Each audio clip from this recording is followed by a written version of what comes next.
Hello and good morning everyone. आज के इस लेक्चर में हम सॉलिड स्टेट फिजिक्स को ही कंटिन्यू रखेंगे और आज का हमारा जो टॉपिक होगा वो स्टिफनेस कांस्टेंट और इलास्टिक कंप्लायंस कांस्टेंट के ऊपर होगा। और ये जो टॉपिक है वो एग्जाम पॉइंट ऑफ व्यू से बहुत ज़्यादा इंपॉर्टेंट है और ये काफ़ी टाइम एग्जाम में 8 मार्क्स के अंदर पूछ लिया जाता है। तो स्टार्ट करते हैं। तो स्टिफनेस कांस्टेंट के बारे में पढ़ने से पहले थोड़ा सा अपने को स्ट्रेस कंपोनेंट और स्ट्रेन के जो कंपोनेंट होते हैं इसके बारे में पता होना चाहिए। इनके ऊपर हम ऑलरेडी एक लेक्चर पहले अपलोड कर चुके हैं और उसका लिंक आपको डिस्क्रिप्शन बॉक्स में मिल जाएगा। पहले चाहिए आप वो लेक्चर देख के आइए, तभी आपको ये लेक्चर समझ में आएगा। और अगर नहीं देखना चाहते तो मैं थोड़ा सा यहाँ पे बता देता हूँ कि जो हमने स्ट्रेस के कंपोनेंट पढ़े थे, स्ट्रेस में हमने देखा था जो स्ट्रेस है वो एक सेकंड रैंक का टेंसर है और इसके 9 कंपोनेंट होते हैं और उन 9 कंपोनेंट को हमने 6 कंपोनेंट के अंदर रिड्यूस कर लिया था with the help of cubicle symmetry. Similar हमने जो स्ट्रेन था, स्ट्रेन भी एक सेकंड रैंक का टेंसर था, उसके भी 9 कंपोनेंट थे और उन 9 कंपोनेंट को हमने 6 कंपोनेंट के अंदर रिड्यूस कर लिया था with the help of cubicle symmetry. या फिर हम ये बोल सकते हैं कि वहाँ पे जो टोटल टॉर्क था वो टोटल टॉर्क जीरो हो रहा था और उसका जो टोटल टॉर्क जीरो होने के कारण जो एंगुलर एक्सेलरेशन है वो वेनिश कर दिया था हमने। इस कारण से हमने वो 9 कंपोनेंट से 6 कंपोनेंट में रिड्यूस कर लिया। तो अब 6 कंपोनेंट हमारे पास स्ट्रेस के आए थे, 6 कंपोनेंट हमारे पास स्ट्रेन के आए थे। तो 6 क्रॉस 6 अगर हम हुक्स लॉ देखें तो हुक्स लॉ क्या होता है? Stress directly proportional strain. तो 6 क्रॉस 6 का एक मैट्रिक्स बनेगा और इसके अंदर टोटल एलिमेंट हो जाएंगे 36। ठीक है।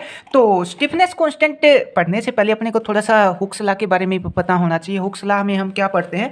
हुक्स लॉ में पढ़ते हैं हम जो स्ट्रेस होता है, स्ट्रेस डायरेक्टली प्रोपोर्शनल होता है स्ट्रेन के। ठीक है। और जब ये डायरेक्टली प्रोपोर्शनल रिप्लेस करते हैं तो यहाँ पे एक कांस्टेंट आता है S = E और साथ में क्या आएगा? ये स्ट्रेन। ठीक है। अब ई क्या है? यहाँ पे ई है, यहाँ पे इलास्टिक कांस्टेंट। ठीक है, कोई भी इलास्टिक कांस्टेंट हमने मान लिया। अब ये तो बात थी हुक्स लॉ की। अगर मैं अब हुक्स लॉ किसी क्रिस्टल के केस में देखना चाहूँ तो क्रिस्टल के केस में हुक्स लॉ क्या हो जाएगा? क्रिस्टल के केस में हुक्स लॉ हो जाएगा अपने पास स्ट्रेस डायरेक्टली प्रोपोर्शनल स्ट्रेन। ठीक है, यहाँ पे लिखेंगे इन केस ऑफ क्रिस्टल। ठीक है। तो जब ये डायरेक्टली प्रोपोर्शनल रिप्लेस करेंगे तो नॉर्मल हुक्स लॉ में क्या पढ़ते हैं हम? डायरेक्टली प्रोपोर्शनल रिप्लेस किया जाता है तो यहाँ पे एक इलास्टिक कांस्टेंट आता है। और इन केस ऑफ क्रिस्टल में क्या होगा? जब डायरेक्टली प्रोपोर्शनल रिप्लेस करेंगे तो यहाँ पे जो कांस्टेंट आएगा वो स्टिफनेस कांस्टेंट आएगा।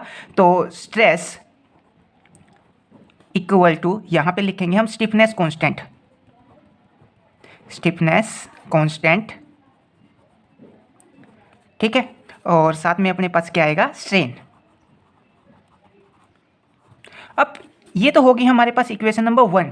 ये किसके लिए है? ये स्टिफनेस कांस्टेंट के लिए है। अब अगर मैं बात करूँ यहाँ पे जो अपने पास इलास्टिक कंप्लायंस कांस्टेंट है उसके लिए इक्वेशन क्या बनेगी? तो उसके लिए इक्वेशन इससे थोड़ा सा अपोजिट बन जाएगी। इसमें क्या होगा? यहाँ पे इसको इक्वेशन नंबर 1 बोल दिया। तो इलास्टिक कंप्लायंस कांस्टेंट के लिए इक्वेशन क्या आ जाएगी? सबसे पहले आएगा अपने पास स्ट्रेन, उसके बाद क्या आएगा? इलास्टिक कंप्लायंस कांस्टेंट, या फिर हम बोल सकते हैं कंप्लायंस कांस्टेंट। एक सेकेंड, ये आएगा PIANC कंप्लायंस कांस्टेंट। ठीक है। और इनटू में क्या आ जाएगा? इनटू में आ जाएगा अपने पास स्ट्रेस। ठीक है। तो इन दोनों इक्वेशन की हेल्प से, ये हमने इक्वेशन नंबर 2 मान लिया। आप इन दोनों इक्वेशन की हेल्प से हम जो स्टिफनेस कांस्टेंट, इक्वेशन नंबर 1 की हेल्प से हम स्टिफनेस कांस्टेंट लिखेंगे और जो इक्वेशन नंबर 2 है इसकी हेल्प से हम लिखेंगे जो इलास्टिक कंप्लायंस कांस्टेंट है वो। तो सबसे पहले हम जो इलास्टिक कंप्लायंस कांस्टेंट है वो लिख लेते हैं और इसमें भी क्या होगा? 6 क्रॉस 6 का एक मैट्रिक्स बनेगा। ठीक है, जिसके 36 एलिमेंट होंगे और आगे चल के वो 36 एलिमेंट भी हम पता करेंगे। तो सबसे पहले अपने पास क्या है? यहाँ पे एक स्ट्रेन का कंपोनेंट होगा। अब स्ट्रेस और स्ट्रेन के कंपोनेंट हम ऑलरेडी पहले वाले लेक्चर में पढ़ चुके हैं, इसलिए मैं आपको कह रहा था कि जाइए पहले आप पहले वाला लेक्चर देख के आइए, तभी जाके आपको ये टॉपिक समझ में आएगा। तो सबसे पहले हम यहाँ पे लिखेंगे स्ट्रेस का कंपोनेंट, उसके बाद इलास्टिक कंप्लायंस कांस्टेंट लिखेंगे और उसके बाद स्ट्रेस का कंपोनेंट लिखेंगे। तो सबसे पहले हम यहाँ पे लेके चलते हैं स्ट्रेन का कंपोनेंट। स्ट्रेन का कंपोनेंट हमने ले लिया EXX। अब आपको यहाँ पे ये नहीं पता होगा कि EXX क्या होता है, तो ये हमने सब पहले वाले लेक्चर में एक्सप्लेन करके बता रखा है बहुत अच्छे से। तो आप पहले वाला लेक्चर देखेंगे तो ये आपको बहुत अच्छे से समझ में आ जाएगा। तो ये तो हमने लिखा स्ट्रेन का कंपोनेंट। अब हम लिखेंगे यहाँ पे इलास्टिक कंप्लायंस कांस्टेंट। तो इलास्टिक कंप्लायंस कांस्टेंट हमने मान लिया S11। ठीक है। और साथ में जो स्ट्रेस का कंपोनेंट है, स्ट्रेस का कंपोनेंट आ जाएगा XX प्लस स्ट्रेस के कितने कंपोनेंट होते हैं? 6 कंपोनेंट होते हैं। तो हम यहाँ पे 6 कंपोनेंट लिखेंगे। अब अगला कंपोनेंट कैसे होगा? S12 और यहाँ पे हो जाएगा YY। ठीक है, प्लस S13 और ये आ जाएगा Z। इस टाइप से हमारे पास 6 कंपोनेंट आ जाएंगे। मैं बाकी के कंपोनेंट भी यहाँ पे आपको लिख के बता देता हूँ। और ये आ जाएगा अपने पास S14 और साथ में आ जाएगा YZ। ठीक है, ये स्ट्रेस का फर्स्ट कंपोनेंट है, ये स्ट्रेस का सेकंड कंपोनेंट है, ये स्ट्रेस का थर्ड कंपोनेंट है, ये फोर्थ कंपोनेंट है और दो बाकी रहते हैं अभी S1 और ये 5 और साथ में आ जाएगा ZX। ठीक है, और एक कंपोनेंट और रहता है वो भी लिख देते हैं हम S16 और ये आ जाएगा XY। तो इस टाइप से, ये तो हमने EXX का लिखा है, सिमिलर हम EYY का लिखेंगे यहाँ पे, EYY का। EYY में क्या हो जाएगा, यहाँ पे S21 हो जाएगा, ये XX पूरी लाइन में 6 कंपोनेंट लिखेंगे, स्ट्रेन के कंपोनेंट नीचे की तरफ 6 आएंगे और इस तरफ स्ट्रेस के कंपोनेंट 6 आएंगे। तो हमने EYY का लिखा तो सबसे पहले क्या आया S21, अब S21 के साथ क्या आएगा XX आएगा। ठीक है, जो ऊपर था वो इसी के साथ आएगा और प्लस अब आएगा S22 और साथ में यहाँ पे आ जाएगा capital Y small y plus S13 और यहाँ पे 23 आएगा और साथ में Z। इस टाइप से हम यहाँ पे सब के सब कंपोनेंट लिख देंगे। अब मैं थोड़ा सा और बता देता हूँ कौन कौन से कंपोनेंट रहते हैं स्ट्रेन के। तो थर्ड कंपोनेंट हमारे पास ये वाला आ जाएगा। यहाँ पे हमने दो कंपोनेंट ऑलरेडी लिख लिए हैं। पहला कंपोनेंट लिखा हमने EXX, उसके लिए कंप्लीट इक्वेशन लिख दी, एक लीनियर कॉम्बिनेशन की फॉर्म में लिखेंगे। दूसरा हमने लिखा EYY, उसके लिए हमने क्या लिखा था S21 प्लस S22 प्लस 6 तक हम यहाँ पे लिखेंगे। उसके बाद जो थर्ड कंपोनेंट आएगा वो आएगा EZZ। ठीक है, अब यहाँ पे क्या जाएगा S31, साथ में क्या जाएगा X small x plus S32, इस टाइप से 6 तक ये लिखेंगे। उसके बाद जो अगला कंपोनेंट आता है वो आएगा EYZ और इसके बाद कौन सा आएगा EZX और जो लास्ट रहता है वो क्या जाएगा EXY।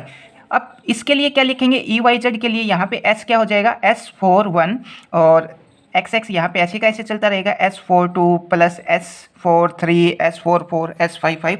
इस टाइप से अपने पास यहाँ पे टोटल एक 6x6 का एक मैट्रिक्स बन जाएगा। ठीक है, एक तो तरीका है इसको ये लिखने का। दूसरा हम कैसे लिख सकते हैं इसको, दूसरा तरीका ये है कि हमारे पास इस तरफ सारे के सारे क्या हो EXX, सारे के सारे स्ट्रेन के कंपोनेंट हो, EYY EZZ और जो फोर्थ कंपोनेंट आ जाएगा EYZ और EZX और ये आ जाएगा एक सेकेंड, ये आएगा EYX। कितने हो गए 1 2 3 4 5 6 कंपोनेंट यहाँ पे आ जाएंगे और इक्वल टू में हम यहाँ पे क्या लिखेंगे, एक मैट्रिक्स बनाएंगे 6x6 का, जिसमें S11 S12 सो ऑन यहाँ तक S16 तक लिखेंगे। फिर क्या आएगा S21 S22 और यहाँ पे S26 तक लिखेंगे और सिमिलर S31 S32 और S36 तक लिखेंगे। सेम यहाँ तक क्या आ जाएगा S66 तक हम एक मैट्रिक्स बना देंगे और ये S11 S12 S13 S21 ये जितने भी हैं 36 के 36 ये क्या हो जाएंगे अपने पास इलास्टिक कॉम्प्लायंस कांस्टेंट हो जाएंगे। और यहाँ पे अपने पास क्या लिख देंगे हम, यहाँ पे लिख देंगे हम जो स्ट्रेस के कंपोनेंट है। स्ट्रेस के कंपोनेंट क्या है XX XY Y, ये आएगा पहला XX, दूसरा आएगा YY, थर्ड आएगा ZZ और फोर्थ आएगा YZ और फिफ्थ आएगा ZX और XY। इस टाइप से हम ये सब के सब कंपोनेंट लिख सकते हैं। अब हमने यहाँ पे ये जो S11 लिखा है S21 लिखा है, इसको हम क्या बोल देंगे इलास्टिक कॉम्प्लायंस कांस्टेंट बोल देंगे। ठीक है, तो ये तो था हमारे पास किसके लिए जो इलास्टिक कॉम्प्लायंस कांस्टेंट था, इक्वेशन 2 का यूज करके हमने इनको लिख दिया था। अब अगर मैं स्टिफनेस कांस्टेंट लिखना चाहूँ तो हम इक्वेशन नंबर 1 का यूज करके स्टिफनेस कांस्टेंट भी लिख सकते हैं। कैसे, सबसे पहले अपने पास यहाँ पे क्या है स्ट्रेस है, तो सबसे पहले हम यहाँ पे स्ट्रेस के कंपोनेंट लिखेंगे। स्ट्रेस के कंपोनेंट कौन कौन से निकाले थे हमने पहले वाले लेक्चर में, एक XX था, दूसरा YY था, थर्ड ZZ और फिर फोर्थ था YZ, फिफ्थ था अपने पास ZX और XY। ये अपने पास किसके कंपोनेंट थे, स्ट्रेन के। अब स्ट्रेन के कंपोनेंट के बाद अब यहाँ पे 6x6 का एक मैट्रिक्स बनेगा जिसके अंदर 36 एलिमेंट होंगे और जो 36 के 6 एलिमेंट होंगे वो क्या होंगे स्टिफनेस कांस्टेंट होंगे। अब यहाँ पे क्या आएगा C11 C12 C13 C14 C15, इस टाइप 6 से लिखेंगे। उसके बाद C21 C22 और यहाँ पे जो लास्ट होगा वो आएगा C26, उसके बाद C31 C32 और ये कहाँ तक जाएगा C33 तक, C36 तक ये जाएगा। सिमिलर यहाँ पे क्या आ जाएगा C66। अब ये कंप्लीट के कंप्लीट जो अपने पास आए हैं वो क्या है स्टिफनेस कांस्टेंट और इन सब के सब 36 के 36 कंपोनेंट की हम वैल्यू निकालेंगे। तो सबसे पहले हमने क्या लिखा, स्ट्रेस के कंपोनेंट लिखे यहाँ पे, ये अपने पास क्या है स्टिफनेस कांस्टेंट है। उसके बाद स्ट्रेन के कंपोनेंट और रहते हैं, स्ट्रेन के कंपोनेंट क्या आ जाएंगे, ये आ जाएगा EXX EYY और EZZ। ठीक है, और जो फोर्थ कंपोनेंट आएगा वो आएगा EYZ और फिफ्थ कंपोनेंट EZX और 6 आ जाएगा EXY।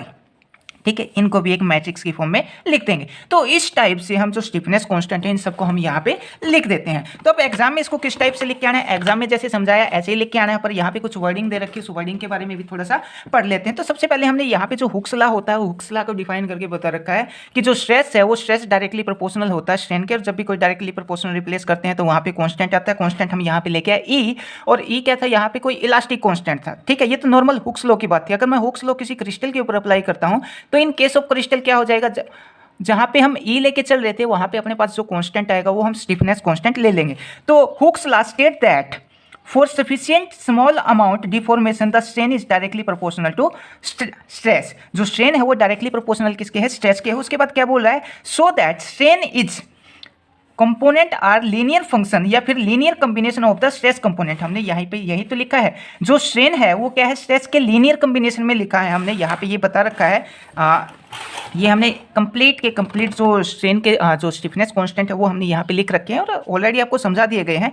तो ये क्या है अपने पास, ये है स्ट्रेस का कंपोनेंट। ये C11, C12, C13, C14, C15 और C16 ये सब क्या है, स्टिफनेस कांस्टेंट है। और ये जो EX, X, EYY, EZ, Z, EYZ ये क्या है अपने पास, स्ट्रेन के कंपोनेंट है। तो इस टाइप से हम इनको एक लीनियर कॉम्बिनेशन के अंदर लिख सकते हैं। और ये जो C11, C के जितने भी टर्म है ये सब किस में आएंगे, स्टिफनेस कांस्टेंट के अंदर आएंगे। और इनको आसानी से लिखने का तरीका अपने पास ये है। तो ये टॉपिक था अपने पास छोटा सा स्टिफनेस कांस्टेंट का, और ये एग्जाम पॉइंट ऑफ व्यू से भी बहुत ज़्यादा इंपॉर्टेंट है और ये काफ़ी टाइम एग्जाम में भी पूछ लिया जाता है। आई होप आपको ये टॉपिक समझ आया हो। अगर समझ ना आया हो तो आप कॉमेंट करके या मैसेज करके या कॉल करके पूछ सकते हो। अगर समझ आया तो अपने दोस्तों में भी शेयर कर सकते हो। Thank you.